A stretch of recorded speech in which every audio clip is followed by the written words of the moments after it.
ऊर्जानगर के स्थानीय नागरिकों का आंदोलन, प्रदूषण के खिलाफ आमरण अनशन। चंद्रपुर से कुछ दूरी पर स्थित वेकोली दुर्गापुर सीएचपी बंकर और सीएसटीपीएस रोपवे से बड़ी मात्रा में कोयले की धूल उड़ती रहती है। दोनों विभागों से बार बार निवेदन करने के बावजूद प्रदूषण में कोई कमी नहीं आई है। धूल के कारण ग्रामीणों को होने वाली समस्याओं को ध्यान में रखते हुए भाजपा अनुसूचित जाति जमात अखाड़ी के चंद्रपुर तहसील अध्यक्ष नंदू इंगले के नेतृत्व में स्थानीय नागरिकों ने रोपवे गेट के सामने अनिश्चितकालीन अनशन शुरू कर दिया है। सीटीपीएस और डब्ल्यूसीएल विभाग धूल के प्रदूषण को रोकने में असफल रहे हैं। ऊर्जानगर, कोंडी, नेरी जैसे क्षेत्रों की 10,000 की आबादी को कोयले की धूल से भारी नुकसान हो रहा है।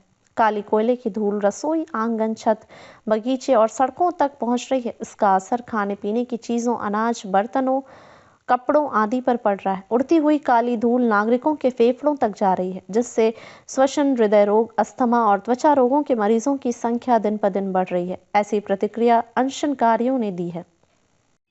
उपोषणाला बसण्याचे कारण असे आहे की आम्ही नेरी, कोंडी, समतानगर इथले रहिवासी असून हा जो बंकर आहे, रोपवे बंकर, हा काही वर्षापासून ज्याचा जो धूळ येतो आमच्या गावामध्ये, त्या धुळाचा परिणाम एवढा आमच्या गावकऱ्यांवर होत आहे की आमचे काही दिवसापूर्वी 2 महिन्यापूर्वी एक 6 वर्षीय बाळ मरण पावलं धुळामुळं, धुळाच्या याच्यामुळं। काही लोकांना चर्मरोग झाले, काहीला अटॅक आले। असे बरेचसे आमच्या घरामध्ये स्वयंपाकावर धूळ राहतो, भांड्यावर धूळ राहतो, जेवण करताना ताटातही धूळ राहतो। त्या धुळामुळं आमचं जीवन असं म्हणजे असं हे लागून गेलं, खराब होऊन गेलेलं। तर या धुळाच्या प्रकरणामध्ये मी सतत 1.5 वर्षापासून पत्रव्यवहार केलेले आहे। डब्ल्यूसीएलला केले, सीटीपीएसला केले, पण त्या 1.5 वर्षापासून मला एकही प्रतिउत्तर त्यांच्याकडून आलेलं नाही। मागच्या वर्षामध्ये माननीय सुधीर भाऊ मुनगंटीवार यांच्यासोबत बैठक लागली होती। तर त्या बैठकीमध्ये कलेक्टर साहेब बी होते आणि त्याच्यावर बी त्यांनी थोडंसं काहीतरी ते टीनं वगैरे लावले, पण त्याच्यानंतर धूळ काही कमी झालाच नाही, सतत येणं चालूच आहे। तर मी 12 डिसेंबरला एक पत्र दिलं होतं, तर 7 दिवसामध्ये मी आंदोलन करणार म्हणून, पण त्या पत्राचं मला उत्तर काही मिळालं नाही। त्याच्यानंतर पुन्हा मी आता 1 जानेवारीला एक पत्र दिलं उपोषणाचं, तर त्या उपोषणाच्या पत्रामध्ये त्यांनी प्रतिउत्तर काहीही दिलेलं नाही।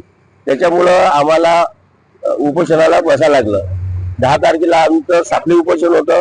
माननीय जिल्हा परिषद माजी जिल्हा परिषद वनिताताई आचुटकर यांच्या मार्गदर्शनाखाली 10 तारखेला आमचं साखळी उपोषण होतं। तर 3 दिवस झाले, त्याच्यामध्ये त्यांनी काही कारवाई केली नाही।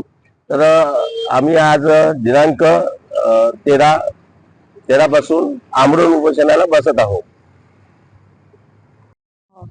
माझ्या घरापासून, माझं नाव शकुंतला कृष्णा कुंभरे, मी नेरी मध्ये राहतो, वार्ड नंबर 6 मध्ये। पूर्ण ते बंकरचं ते तोंडच आहे ना, आमच्या पूर्ण नेरी मध्येच धूळ येतात। 25 वर्षापासून आम्ही लगेच प्रयत्न करतो, पण ते धूळ काही बंद करत नाही आहे त्यांनी। आणि ते धुळामुळे नाही का पूर्ण आजार खूप म्हणजे दवाखाना करतच राहते, सर्दी, खोकला आणि मुलाला दमा, खूप म्हणजे दवाखान्यात जाणं येणं, सर्दी बंद होत नाही। त्यासाठी नाही का धूळ बंद झालं पाहिजे।